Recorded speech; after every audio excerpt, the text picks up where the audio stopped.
When my parents died, I lost everything. My home, my voice, my worth. I was shipped off to relatives who saw me as baggage. My cousin Tayo made sure I never forgot I was just an orphan, but what he didn't know was I was about to become the daughter of the country's wealthiest family, and I didn't need revenge. My silence did it all. When Kemi's parents died in a terrible fire, everything in her life changed at once. She was only 14, and suddenly she had no home, no parents to protect her. Her uncle, who lived far away, agreed to take her in, but his family didn't really want her there. Instead of a bedroom, they gave Kemi the small dusty storeroom, where no one cared if she was cold or lonely. Every day, her cousin Tayo made sure she felt unwanted. He called her the Ash Child because of the fire that took her parents, laughing and teasing her in front of everyone. It hurt Kemi deeply, but she didn't say anything. School was no better because Tayo's words followed her there too. She felt invisible and worthless, like she was nothing without her parents. But Kemi found one place where she could escape, the quiet, peaceful library near her house. Among the rows of books, she felt safe and strong. She spent hours reading stories that made her forget the cold room and cruel cousin. At night, when the house was silent, she would write letters to her late mother in a small, hidden journal. In those pages, she told her mother about her day, her fears, and her secret dreams.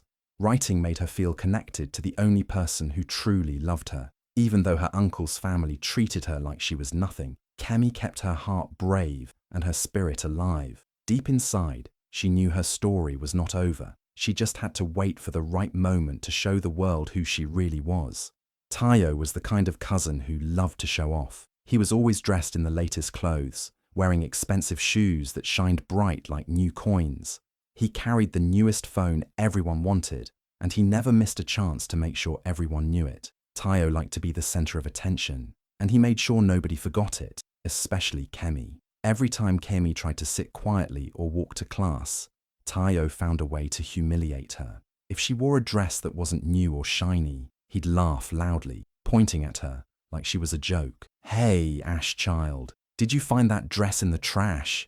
he'd say, and people around would giggle or stare. He loved to embarrass her in front of others, hoping it would make her feel small.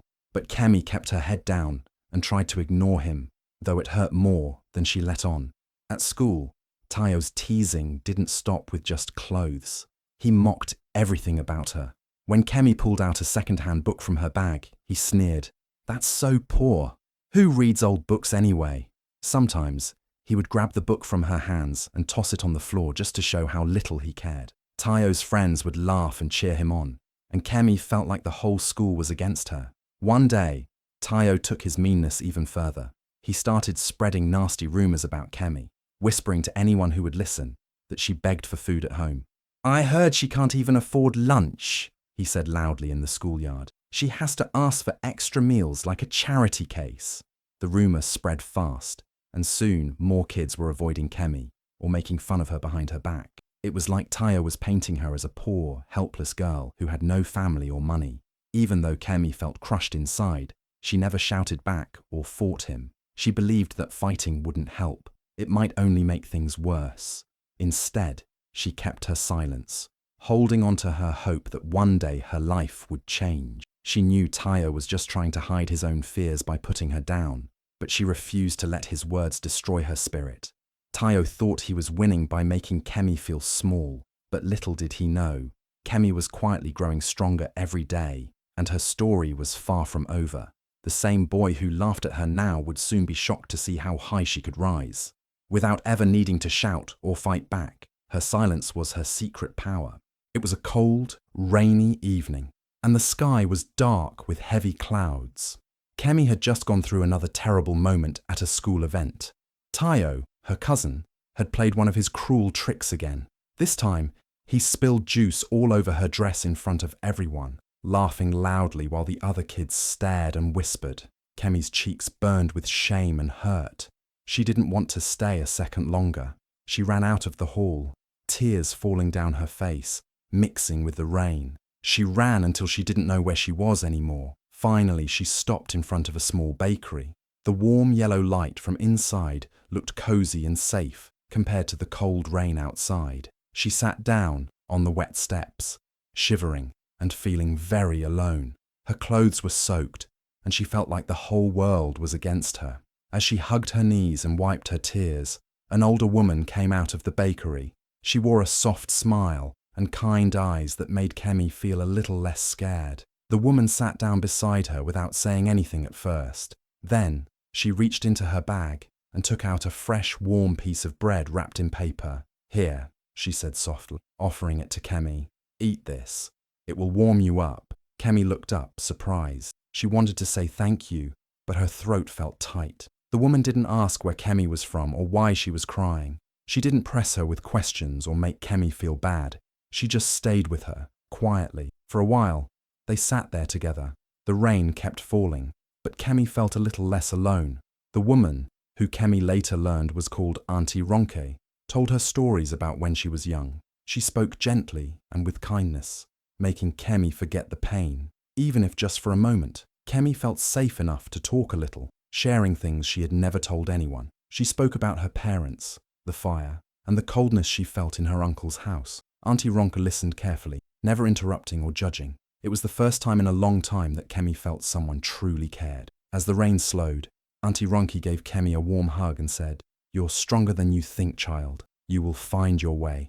Kemi didn't know what the future held, but that night, with warm bread in her hands and kindness in her heart, she felt hope. For the first time in a long time, she believed that maybe, just maybe, things could get better. About a week after that rainy evening, Kemi was sitting in her classroom when something unexpected happened. A tall, graceful woman walked into the school, dressed in beautiful clothes that made her look important. The students whispered and stared because she didn't look like someone who usually visited their school. Kemi felt her heart beat faster, wondering who this woman was. The woman asked to speak with the head teacher. Soon, she was led to Kemi's classroom. The room fell silent as the teacher introduced her. "This is Auntie Ronke," she said softly. "She has something special to discuss with Kemi." Kemi felt nervous but curious. Auntie Ronke smiled warmly and sat down beside her. She explained that she was not just a kind stranger from the bakery. She was the wife of Chief Adabanjo, one of the richest men in the country. Chief Adabanjo owned the biggest agro-business in the nation, and their family had a foundation to help children who needed support. Auntie Ronke looked kindly at Kemi and said, "You remind me of myself when I was your age, strong, quiet, and full of hope. Even when life is hard." Kemi felt a strange feeling inside, like someone finally saw her for who she really was. Then came the surprising part.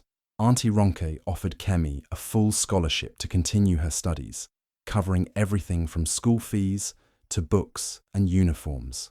She said the Adabanjo family wanted to help Kemi reach her dreams, just like they help many other children with potential but few chances. Kemi was speechless. She never imagined something so good could happen to her. She looked down at her worn-out shoes and then back at Auntie Ronke, feeling a mix of hope and disbelief. But Auntie Ronke wasn't finished. She gently asked, "Would you like to visit our home during the school holidays? We would love to have you as part of our family, at least for a little while." Kemi's heart raced. She had never been to a place like that before, a mansion with warm rooms and kind people. For the first time, she felt like maybe she could belong somewhere. The idea scared her, but it also made her feel excited. That day, as Kemi walked home from school, she held Auntie Ronke's words close to her heart. The kindness she had felt that rainy night was no accident. It was the start of something new, a chance to change her life forever. For the first time in a long time, Kemi dared to dream. When the school holidays finally came, Kemi felt nervous but excited. She packed her small bag and went to visit Auntie Ronke and the Adabanjo family. When she arrived at their mansion, her eyes grew wide with wonder. The house was huge and beautiful, with tall windows and shiny floors that seemed to glow in the sunlight. But what surprised her most was the warmth she felt inside, not just from the house, but from the people. From the very first day, the Adabanjos treated Kemi like she was someone very special. They didn't show off their money or try to impress her with fancy things. Instead, they gave her something even more valuable: kindness and attention. Auntie Ronke always asked how she was feeling, and the children in the family invited her to play and laugh with them. For the first time in a long time, Kemi felt safe and wanted. Chief Adabanjo, the head of the family, took a special interest in Kemi. He saw something in her that no one else had noticed before. "You have a strong mind and a brave heart," he told her one afternoon as they sat in his study surrounded by books. "You don't just survive, you grow. That's rare." Kemi listened carefully. No one had ever said such encouraging words to her. Usually, people only looked at her as the orphan or the poor girl. But Chief Adabanjo looked deeper. He believed in her. As the days passed, Kemi began to feel that this place might be her new home. But one evening, Chief Adabanjo called her into his study for a serious talk. He looked at her kindly but with a firm voice. "Kemi," he said, "before we make anything official, I want you to understand one thing.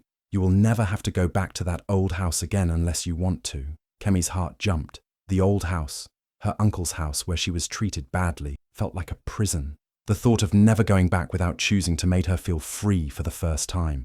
Chief Adabanjo continued, "This family is yours now. You belong here, but you must decide when you are ready. No one will ever force you." Kemi looked into his eyes and felt a new hope growing inside her. She thought about all the pain she had carried for so long. Now there was a chance to leave that pain behind. That night, as she lay in a soft bed for the first time in years, Kemi whispered to herself, "Maybe this is the beginning of my new life." For the first time, kindness wasn't just a dream, it was real. And with it came the power to choose her own future. Back at home, Tayo was full of pride. He walked around the house with a big smile, telling everyone that Kemi had finally run away. "That's what poor people do," he said loudly. "They can't handle life, so they run." He laughed, thinking he had won. He even told his friends at school that Kemi probably went to beg somewhere far away. But slowly, things started changing in Tayo's house, and not in a good way. First, Tayo's father's company lost a big contract, then another one. Calls that used to bring good news suddenly stopped coming. Business partners stopped answering. Customers cancelled deals. The money stopped flowing in. Even Tayo's school scholarship, which was always paid by one of his dad's rich friends, suddenly got cancelled. Tayo didn't understand what was happening. His parents began to argue at night, and his mother started praying loudly every morning. His father, who once bragged about knowing all the big people in town, now looked tired and scared. He started making phone calls non-stop, but nobody seemed to help. Then, something strange happened. Every time Tayo's father tried to reach out to someone for help, one name kept coming up: Chief Adabanjo. "He's the one people are listening to now," one former friend said coldly. Another said, "Your name is linked with bad things." But Adabanjo's name, people trust him. Tayo's father was shocked. How did Adabanjo come into the picture? He had never worked with him before. Why was this one man suddenly so powerful? Tayo, curious and nervous, searched Chief Adabanjo's name online. His eyes widened when he saw pictures from a recent charity event. There, in the middle of a smiling crowd, stood Kemi, wearing a beautiful dress, standing proudly beside Chief Adabanjo and Auntie Ronke. Tayo felt his stomach drop. Kemi wasn't begging somewhere on the streets like he thought.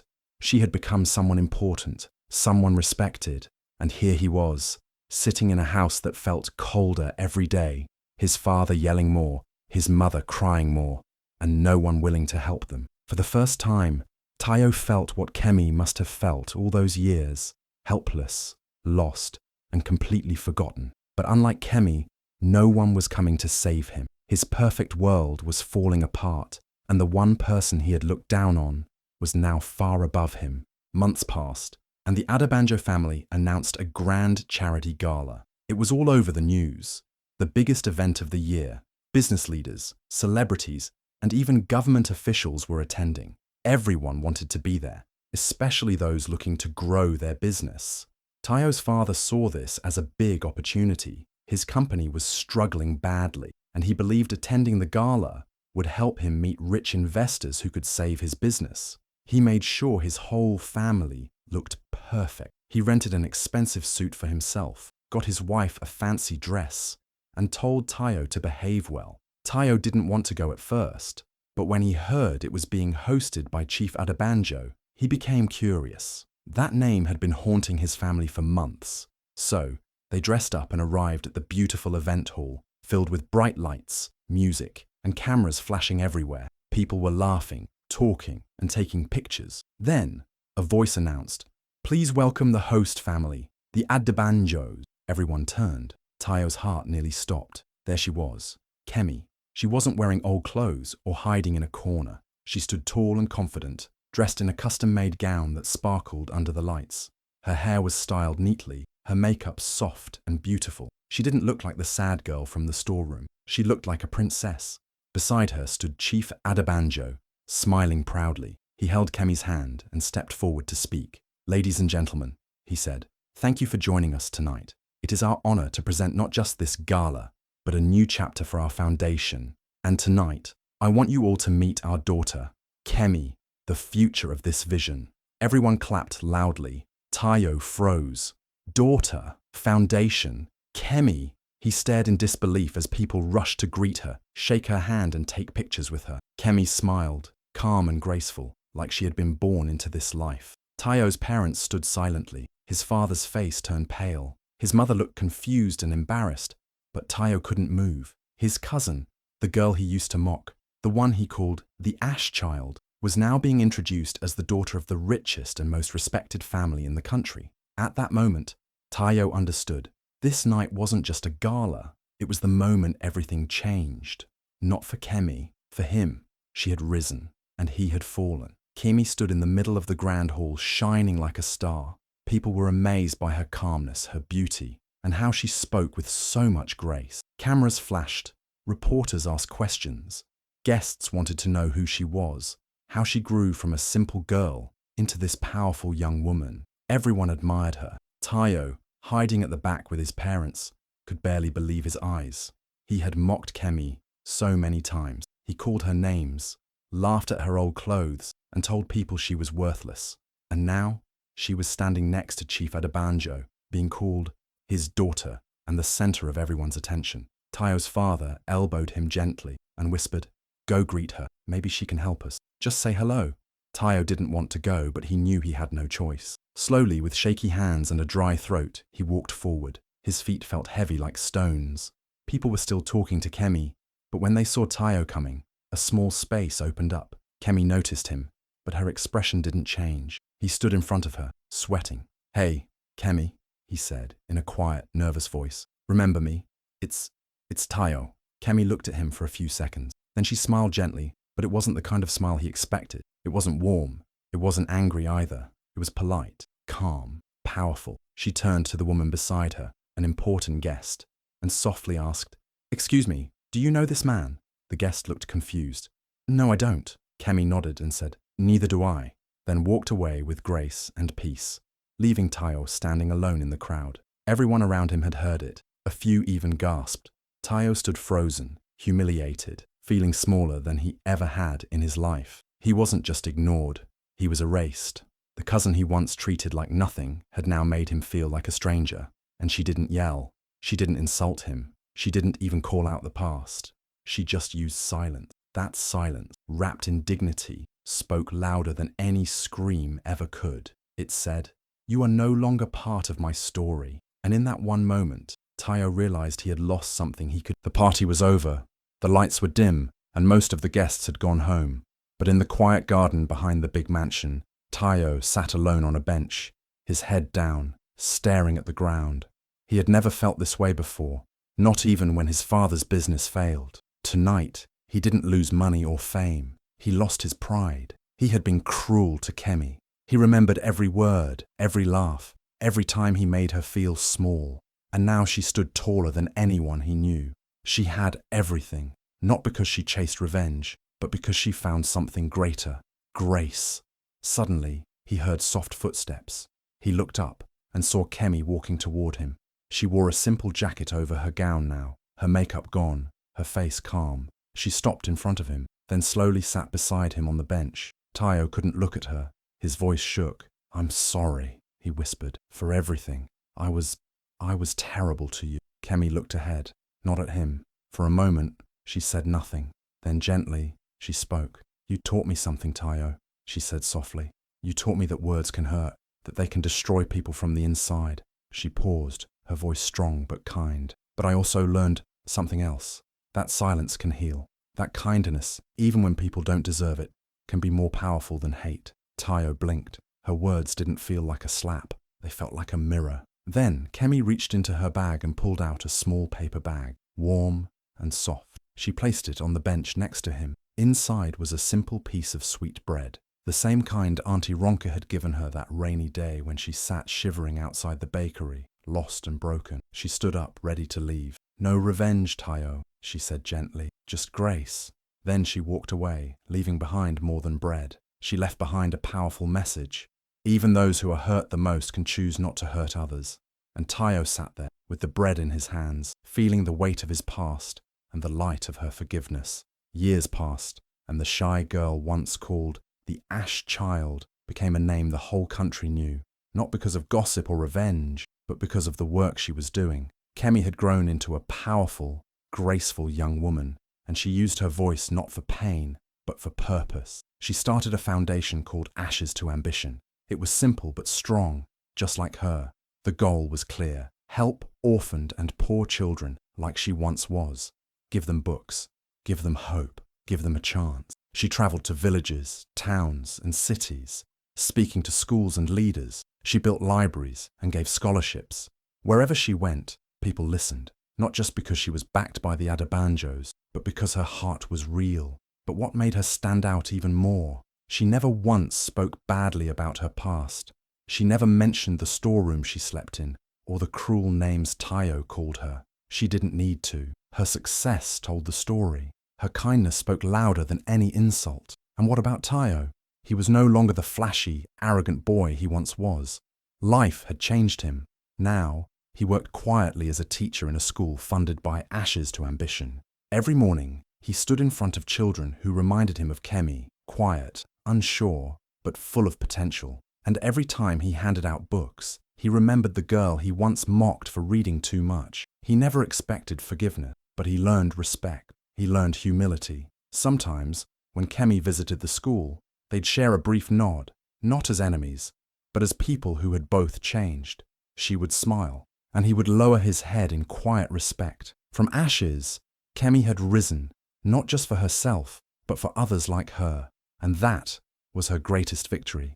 If this story touched your heart, don't just scroll away. Drop a comment with "From Ashes to Ambition" if you believe in rising above hate. Like this video to support every child who's been overlooked. Share this with someone who needs hope today. Follow for more powerful stories that heal, inspire, and remind us kindness always wins.